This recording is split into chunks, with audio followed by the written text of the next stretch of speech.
할렐루야, 주님의 이름으로 축복합니다. 오늘 또 이렇게 기쁜 마음으로 유튜브를 통해서 우리 사랑하는 성도분들과 인사할 수 있어서 너무나 행복합니다. 여러분, 그 소식 들으셨어요? 모 배우가 부모로부터 유산을 165억 원을 상속받았습니다. 165억 원. 그런데 지금 노숙자가 되었답니다. 언론을 통해서 이미 여러분 들으셨을 거예요. 165억 원, 어마어마한 돈이죠. 그런데 그것을 다 탕진했어요. 우리는 이런 이야기를 들으면 이렇게 생각합니다. 아이고, 그 돈 너무 아깝다. 아니, 그 돈 부동산에 투자하거나 빌딩을 사서 세를 받아 먹으면 좋을 텐데 왜 그렇게 됐을까? 그렇게 생각하죠. 성경에 보면 많은 이야기가 있는데 자녀 교육에 대해서 놀라운 인사이트를 우리에게 줍니다.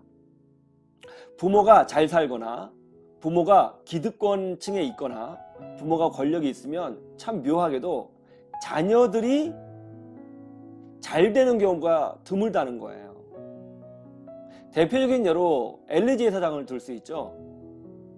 사무엘상에 보면 엘리 제사장이 나옵니다. 엘리 제사장은요, 그 시대의 리더였습니다. 기득권자였어요. 안정적인 생활을 하고 있는 사람이었죠. 그런데 엘리 제사장의 자녀들은 어떻습니까? 엉망이었죠. 하나님을 무시하고 하나님의 제사도 무시하고 완전히 방탕된 그 생활을 하던 그런 자녀들이었습니다. 놀랍게도 사무엘 선지자도 마찬가지죠.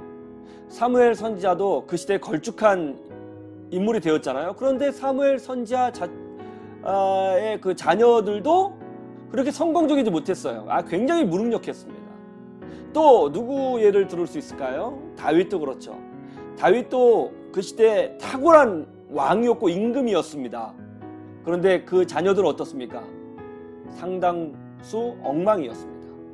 부모가 돈이 많은 경우, 부모가 권력이 많은 경우, 부모가 성공적인 인생을 사는 경우는요, 참 묘하게도 자녀들이 그렇지 못한 경우가 많아요. 부모가 100억대, 200억대 재산가이잖아요. 그러면 자녀를 보면 30대, 40대, 심지어 50대가 되어도 부모에게 의존하며 사는 경우가 많습니다. 변변한 직장도 없이 부모의 직장 밑에서 아니면 집에서 그냥 사는 자녀들이 많아요. 우리나라뿐만이 아니고요, 외국도 그렇습니다.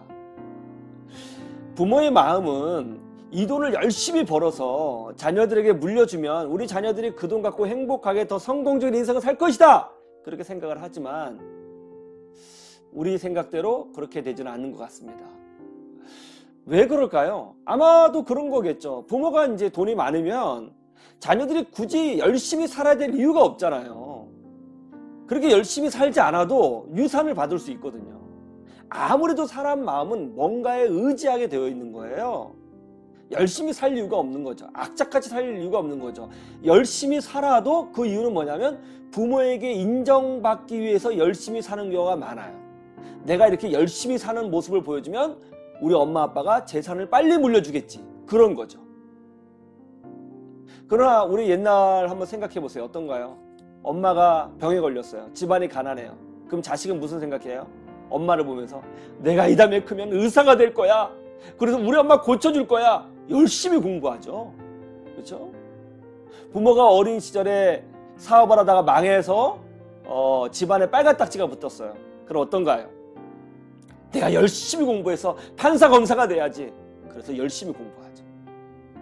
부모가 어려운 모습을 보면 자녀들은 오히려 힘을 냅니다. 부모에게 힘이 되기 위해서 말이죠. 이런 걸 봐서 우리가 자녀 교육에 대해서 좀 깊이 생각해야 될 것이 있습니다.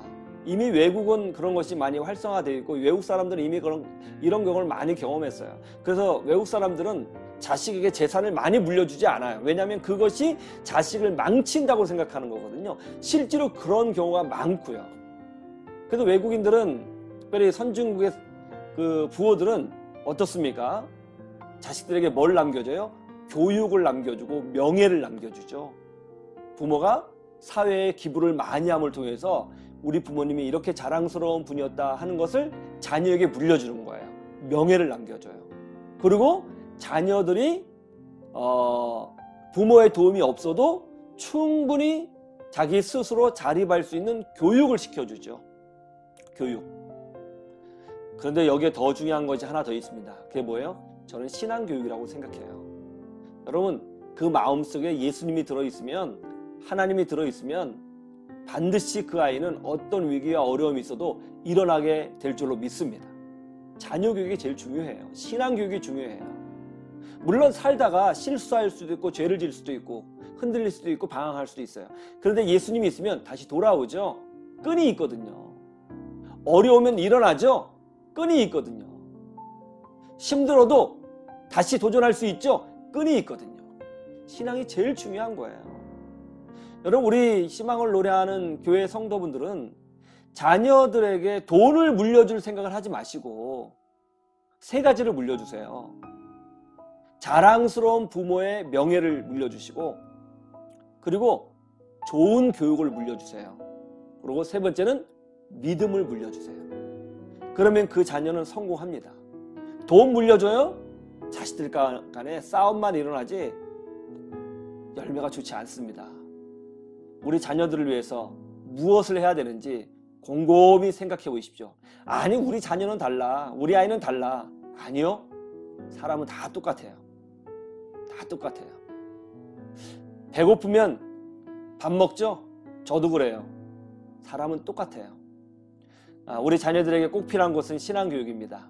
여러분, 이거 잘 아시고 요즘 코로나 바이러스 때문에 자녀들과 함께 가정에 있는 시간이 많으실 텐데 이때일수록 우리 자녀들에게 무엇을 물려주는 것이 가장 좋은 길인가 고민해 보시고 자녀들을 위해서 더 많이 기도하시는 우리 희망을 노래하는 교회 성도분들이 되시기를 주님의 이름으로 축복합니다.